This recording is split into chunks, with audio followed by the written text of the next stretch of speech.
The question was, is it possible to reconcile faith with science?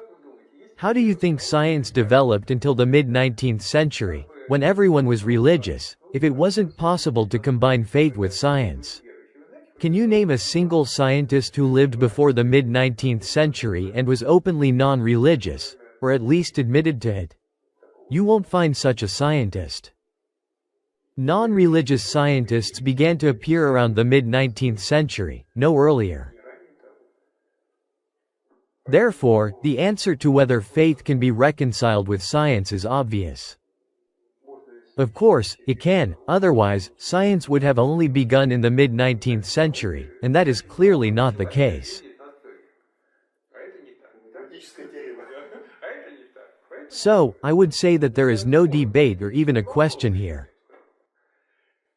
A much more interesting question is why non-religious scientists began to appear in the mid-19th century. And not only scientists, but others as well. Why did faith, in general, begin to stagnate starting in the mid-19th century? People usually say it's because society became more depraved. But let me remind you, the era of debauchery was the 18th century, if we're being precise. Or the 16th century. Or even earlier. The 18th century was a much more depraved time than the 19th century. This is evident from historical records and monuments. It's obvious to anyone who knows history well. Remember what Pushkin wrote? That serious and heartless sport fit only for our grandsires' stage, old monkeys of another age. That was true, at least in Russia, where there was an era of severe debauchery. But everyone was still religious. And in the 19th century, despite less debauchery, people suddenly became non-religious. Understand, the issue is not about moral decay, but something else. For some reason, faith began to decline, specifically in Christianity. From the 19th century onward, Christians became increasingly non-religious, while other religions seemed to remain more stable. Or even the opposite. In fact, it was often the opposite for other faiths. At least, there were no major upheavals. For some reason, it was Christianity that saw this decline. And if there was widespread moral decay, you would think it affected everyone. The technical progress coincided with this decline, and it specifically affected Christianity. By the mid-19th century, the change had become noticeable. Perhaps the process started earlier. By the late 19th century, many scientists and intellectuals in Russia were largely non-religious. I want to answer this question from the perspective of the new chronology. And not only from the new chronology, although this perspective is directly connected to it.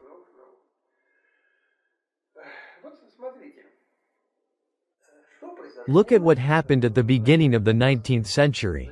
Napoleon entered Egypt, and European scholars saw all the ancient Egyptian relics. In the mid-19th century, Europeans entered Southeast Asia and saw all the Buddhist relics. What did they see? Almost all of Christianity is present in these ancient beliefs. In Egyptian depictions, there's the Annunciation, the adoration of the Magi, and the resurrection.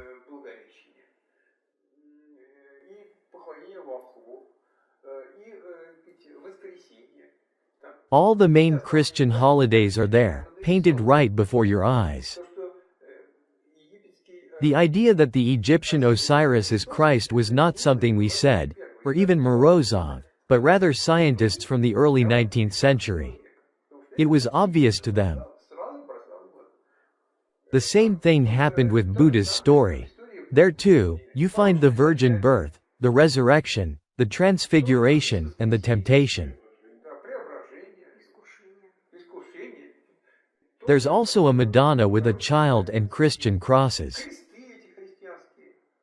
When European scholars encountered this, an understanding began to emerge that Christianity, at least its ritualistic part, had existed long before Christ. Христианство уже почти полностью, вот обрядовая, по крайней мере, часть, она уже была задолго до Христа.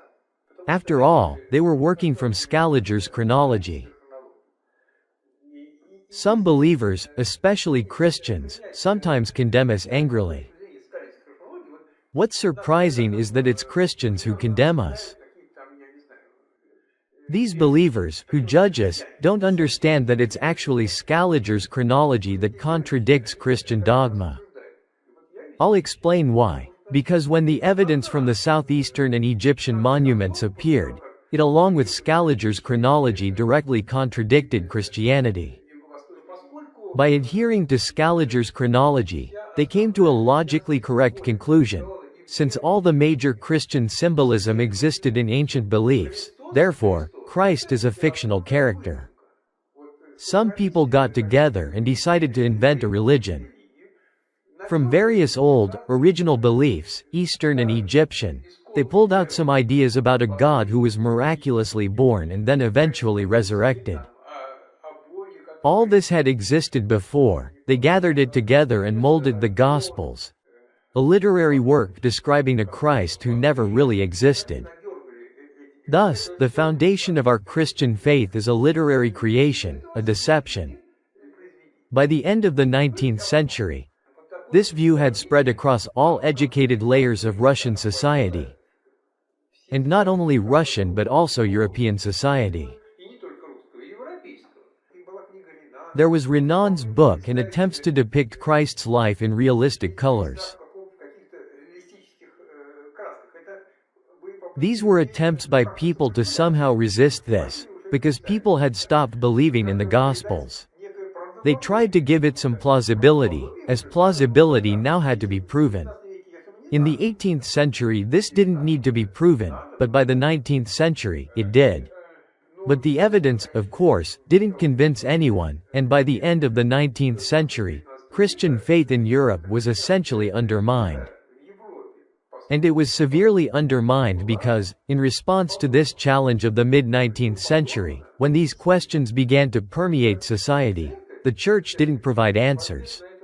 Or rather, the answer it gave turned people against them. They declared that Christ was an eternal being. Therefore, God, knowing everything in advance, gave the pagans knowledge in the form of these symbols that Christ would come. In other words, they buried their heads in the sand and said, "Now prove that this isn't true." Naturally, no one tried to prove it wasn't true. People simply turned away from them. Educated society just turned away. If you want to believe that, fine, but we'll walk on the other side of the street. The blame for this doesn't lie with the scholars or with those who turned away. The blame lies, first of all, with Scaliger's chronology, and secondly, with the Church itself, which continued to live by inertia.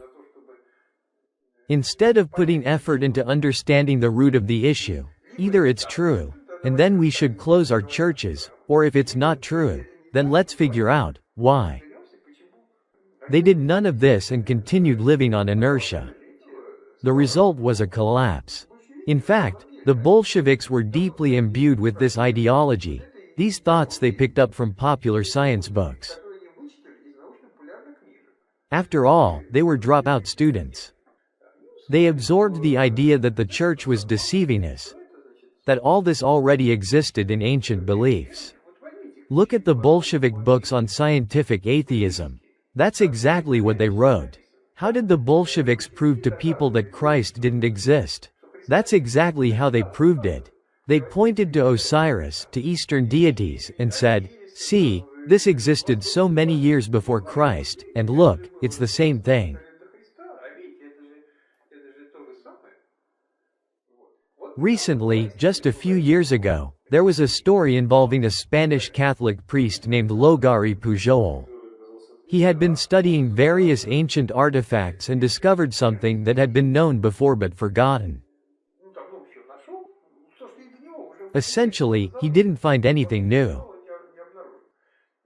He came across the prayer of the blind man. The prayer of the blind man is an ancient Egyptian text that almost mirrors the Our Father prayer.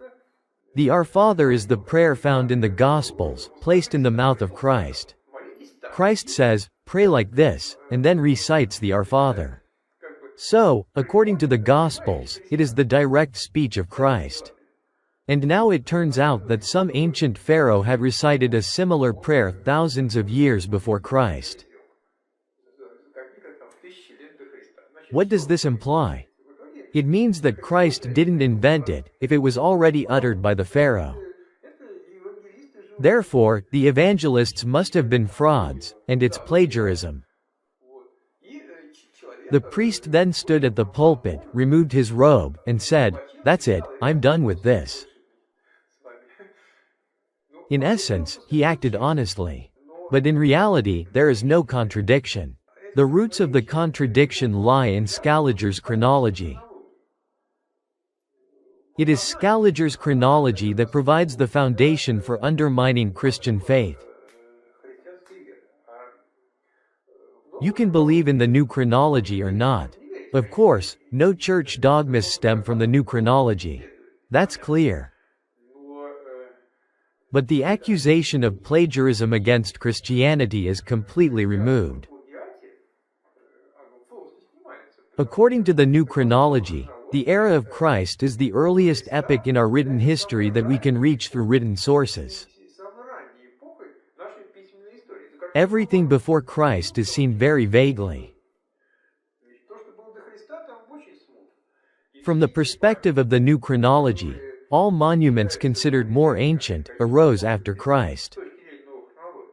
Therefore, the fact that Christian holidays, concepts, and symbols are reflected in ancient Egyptian monuments, that there is the prayer of the blind man, which is the same as the Our Father but written in Egyptian hieroglyphs, that there are many elements from the Gospels in the story of Buddha, is not surprising at all according to the new chronology.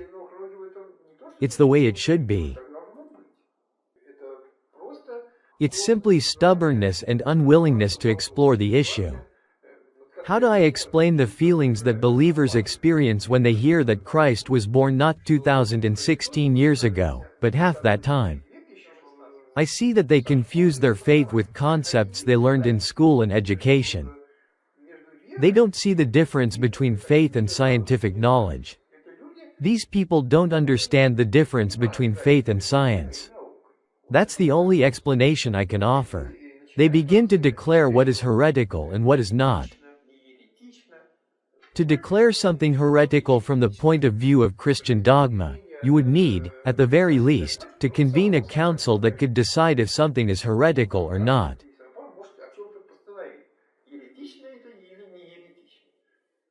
But when a priest comes out and declares something heretical, he doesn't have the authority to do so. Because the voice of the church is not the voice of a priest.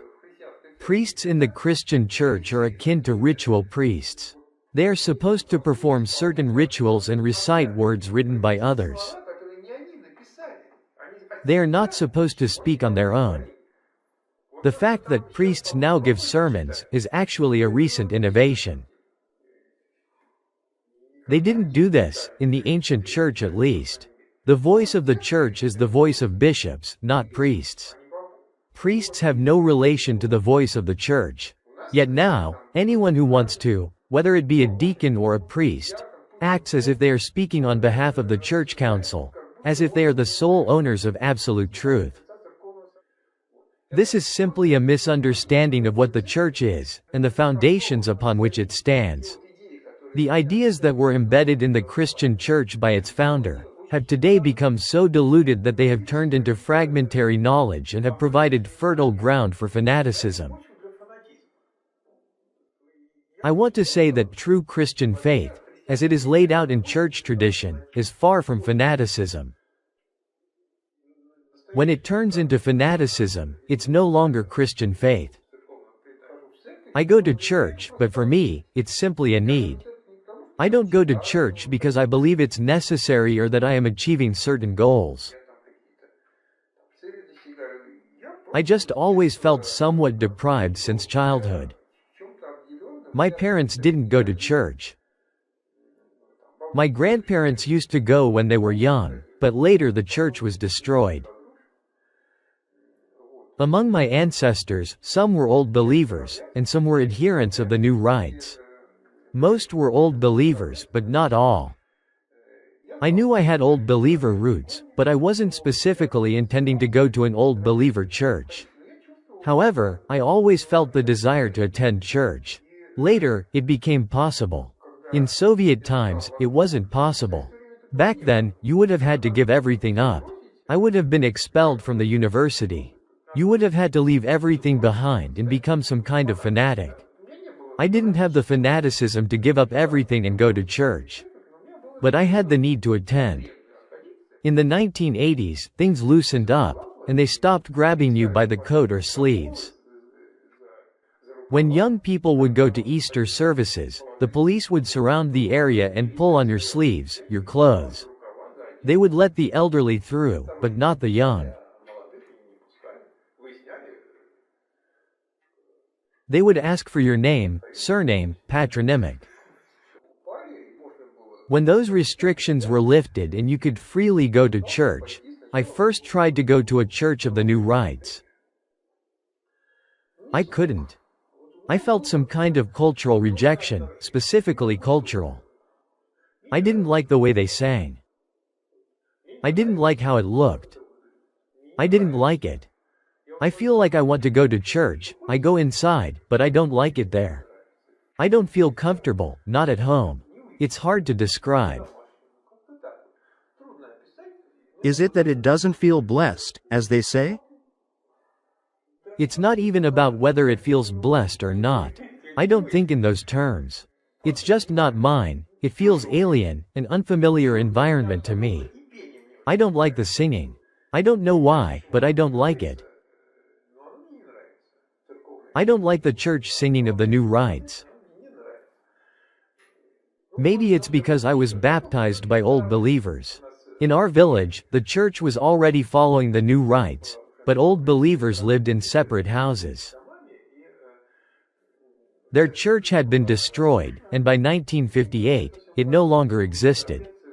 The old believers in our village baptized children, and I was baptized by them. Maybe that's the reason, I don't know. Many of my ancestors were old believers. Since childhood, I had this idea that there was some sort of correct church singing, even though I had never heard it. Some kind of proper church environment. Since childhood, I had this sense. Then I kept going from church to church. I tried visiting different churches and parishes, and by chance, I ended up at Rygoshki. When I heard and saw what was happening there, I realized it aligned with my inner sense of what a church should be. I felt at home there. I talked with people, baptized my children, and my wife. I would go to Rygoshki on Sundays and Saturdays, not every day, but I went to church with pleasure. I had a need for it. When I was away for a long time, sometimes for 6 months, I would start to miss it. I wanted to go to church. This went on for quite a while. I started going there around 1988. So, from 1988 until recently, for more than 25 years, I attended Rygoshki. At one point, I was even a member of the community council there and involved with the church school. The Metropolitan even wanted to make me the head of the community, but I declined. I felt that it wasn't something I should get involved in. I sensed that things were not so straightforward. I felt it was something better left alone because there were certain forces at play. As a regular parishioner, you don't notice them, but when you become the head of the community, you start to feel the pressure. Is it not demons? It's people? It was called the Council for Religious Affairs. That's what it was called back then. I'm not sure what it's called now. Maybe it was renamed, but its essence remained the same. Even so, I was never particularly interested in theology. At one point, I was accused of being a heretic. I couldn't be a heretic because I never expressed any theological views and didn't even delve deeply into such matters. I'm just a regular parishioner. People go to church because they feel the need, and I felt that need, without any theoretical reasoning. There was pressure on Rygoshki, and I sensed it and saw that it was starting. Efforts were being made to change the existing practices, which suited me just fine. I watched as, right before my eyes, the traditions were being dismantled. I saw with my own eyes how Rygoshki was being destroyed, piece by piece. Eventually, it reached the point where I could no longer go there. I just couldn't. It wasn't the same Rygoshki anymore. So, about 2 years ago, I switched to the ancient Orthodox Church. And now I go to the Pokrovsky Cathedral near Paveletsky. At Rygoshki, I was excommunicated for working on the new chronology. But the ancient Orthodox Church is another old believer church. They have a different hierarchy and don't recognize the rulings of Rygoshki. So, I'm not excommunicated here. I don't have any restrictions. I go and feel happy.